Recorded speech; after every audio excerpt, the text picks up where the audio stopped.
Yeah, my name's Verona Medhurst.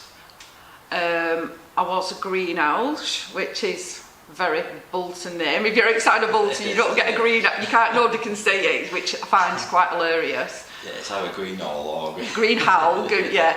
So yeah, I'm Verona Medhurst now. Bolton Born and Bred. And like I've said many times, even if I won the lottery tomorrow, I won't leave Bolton. Love it. Yeah. No, I'm the same, to be fair, yeah. So, we're here in your workshop today. So what inspired you to start making models of old buildings in Bolton?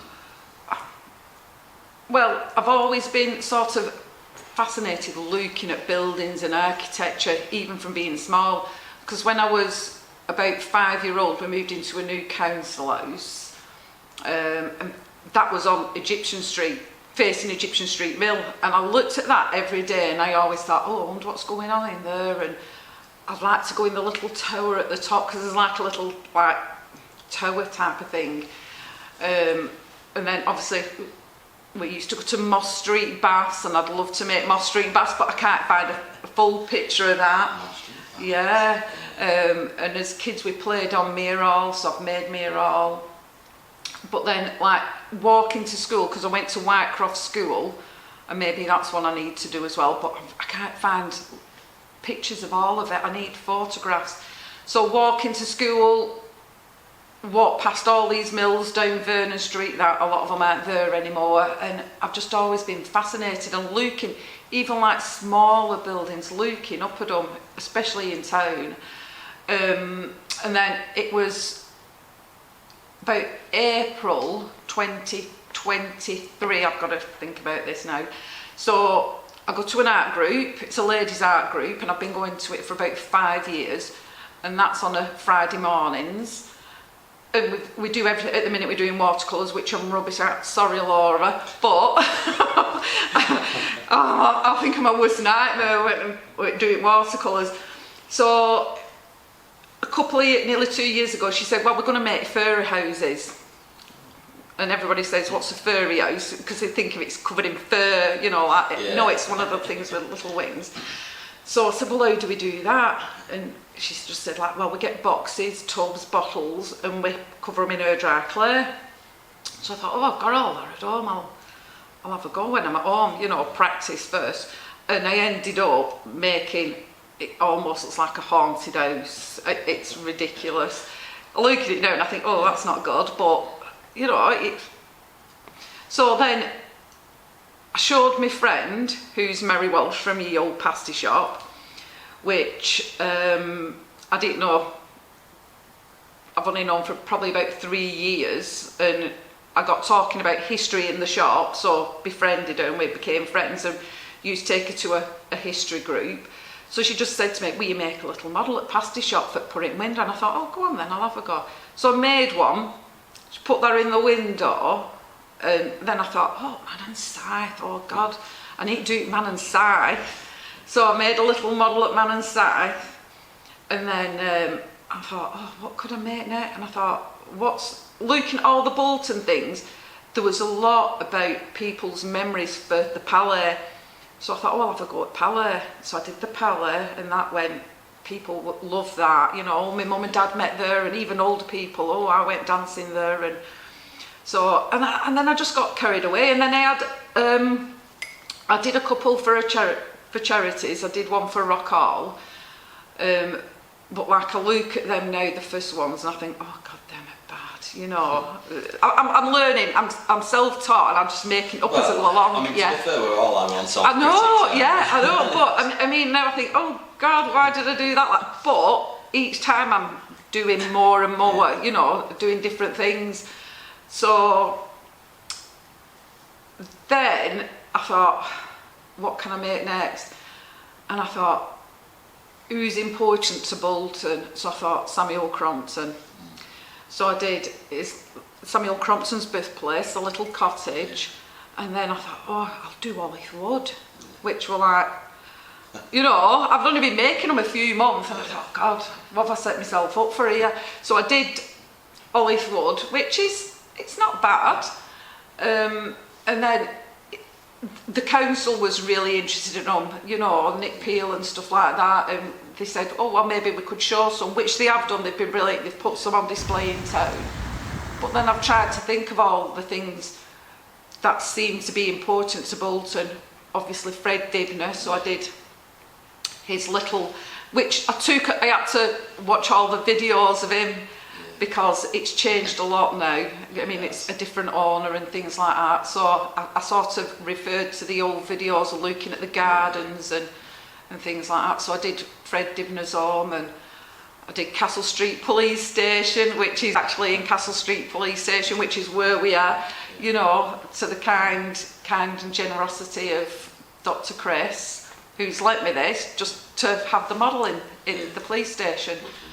So, and I'm constantly thinking what to make, and, you know, people suggest things like, I kept getting asked about the Nevada, but there was one picture of the front of the Nevada, but I managed to do that. But there's loads that I'd like to do, but I've not got the evidence. I mean, if it's a building that's still here now, I can do, you know, because I can go and look at it in person, which I did yesterday. I looked at one, and there's Google Earth and things like that. But anything that's gone, it's like it's a lot more difficult. You need to have, you know, more evidence. Yeah, like I did the Capitol Cinema, which was on Churchgate, in between Bank Street and the Olde Pastie Shop. It was a really nice looking building, and there were a couple of pictures online which I could see more or less all the front. So, but then some people said, "Can you not do this?" Like the Moss Street Bass, I'd love to do that, but there's not a complete one of the front. So, so I can only do ones that I've got the evidence. Yeah, it makes it a lot easier. Yeah, for you, yeah. So going on from that, how do you choose which buildings to recreate? Do you focus on personal favourites or community landmarks? A bit of both. Yeah, because I mean, I had sort of looked at, like, I'm always looking at buildings. I'm sure, you know, my sister said, "What do you look at buildings for?" But then she started doing it, my sister Liz, and then she said, "Oh, what about Yates?" I went, "Yeah, but it's quite ornate and things like that." And I thought, "Oh, go on, I'll push myself." So I did Yates's. So, I mean, I had looked at things like the Whitaker store, but Whitaker's Beales later. And I think now I could tackle that, you know, because I mean, I like the Tudory bit, and then you've got the mixture, but there's a lot of detail.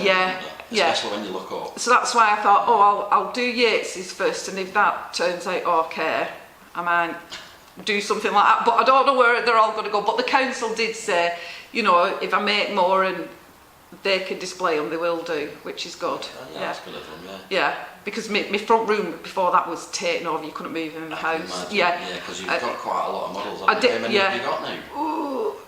Well, I've made a lot for presents and things like that, and gifts for families. I've got 14 on display in town, and then I've got a few here.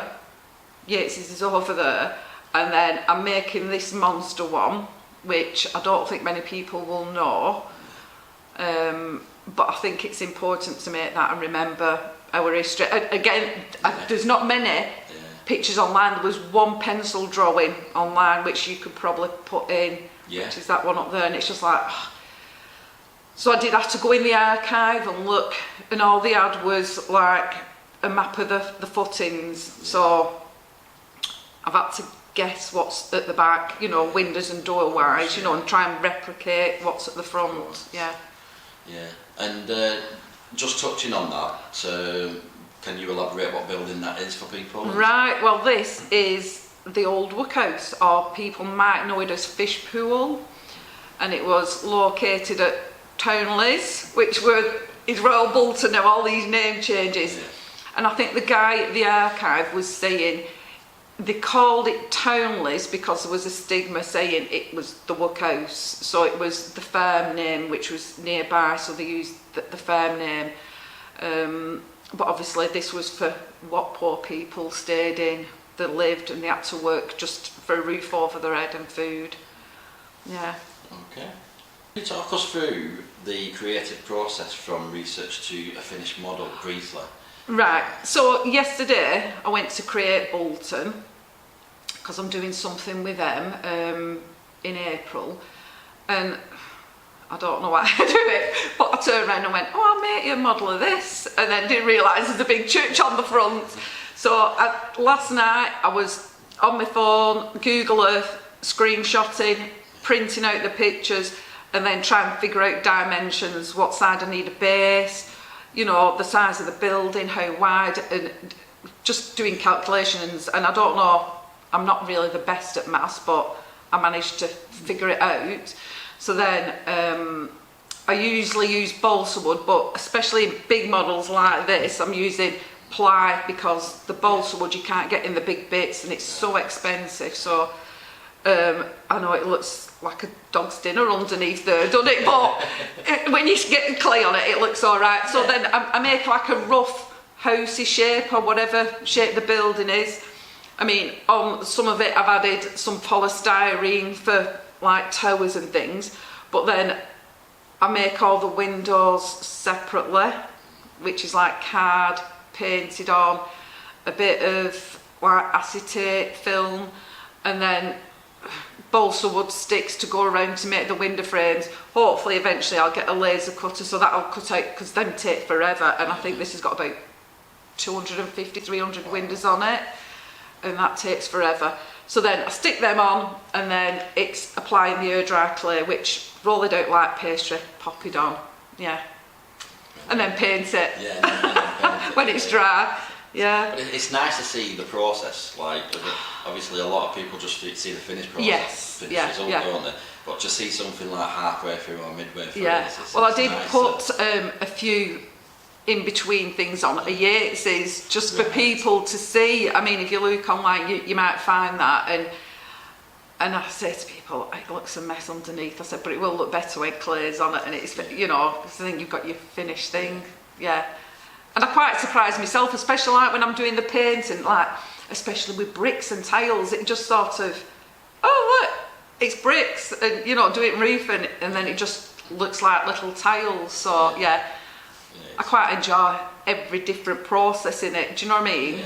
The actual fine detail. And watching it come to life as well. That's what I'm saying. Yeah, it's. I mean, I suppose in your head as well, from start to finish, it's like there must be instances where you think, you're going through your mind of what this is going to look like. Yeah. But then you've got this model in front of you and think, oh, is it real? Am I doing right here? Is it? Yeah. You know, but you can change things. And many times, I mean, it's like when I started doing palette, it was at night. So I looked at pictures online, and they're all from the curve at the front, so you couldn't really see what was down each side. So I sort of guesstimated, as it were.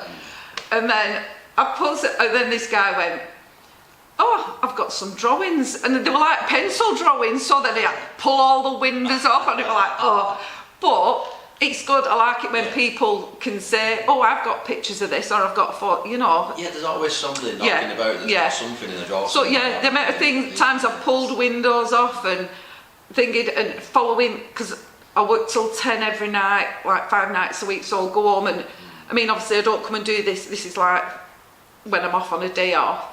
But at home I'll do something smaller, what I can do on my kitchen table.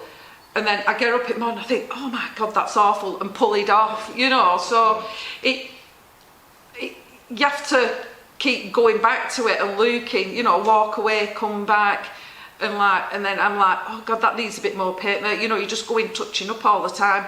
And I did put on like almost finished, and then somebody put on, well, why have you put it on if it's almost finished? And I went, because it'll never be finished in my eyes. I can always find something to change on it. But you have to think, right, that's it, it's done. Put it away, start another one. Yeah, of course. Yeah. So, how do you think all that your models contribute to preserving Bolton's architectural history? Well, it's not my point of view, but looking at people's comments online, you know, in like I Belong to Bolton and all the Bolton sites, they're just saying like, because obviously some of them aren't there, they sort of preserve for history and thinking. One woman said they'll be around forever, and I thought, oh God, yeah, they're going to probably be around after me.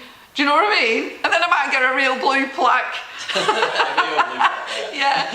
I know that one's real outside, but it's not a heritage one. It's just Dr. Chris's generosity and sense of humour, I suppose. But yeah. What's next for you? And are there any upcoming exhibitions, projects, or collaboration works in the pipeline? I am obviously I'm making a building for Create because I went seeing them yesterday, and I'm doing a project with them and taking some of the models because I think it obviously is all about Bolton and Bolton history. So I'm taking that, and she also said I can go down and have a play on the potter's wheels, and so I'm at me up pottery throwdown, but no, don't put me on that, no. Now, the art group I go to on a Friday, we've got our own space. We're just having a great big art shed built, which is probably almost as big as this. And many sheds are going to be there, yeah. Beehives, growing projects, vegetables, fruit trees, everything. Even little chickens running around, hopefully, you know, like the ones that were battery chickens, you know, giving them a retirement home, I suppose. And we're hoping to get a kiln in there and potter's wheels and do loads of stuff, so that's going to be quite a good thing. And other communities are going to use it. I think Bolton Art Circle might be using the space, you know, and it's going to be like a great big community hub, really. Similar to Willow Hay, which is a fantastic place, yeah. Yeah, that'd be really good. Yeah. Well, thank you very much for joining me today and giving up your time in your very busy schedule. Yeah. Yeah. It's been a pleasure, and your models are absolutely fantastic. Yeah, thank you. Yeah, thank you very much. Yeah. If you would like to see Verona's display, you can find the building opposite Bolton Albert Halls.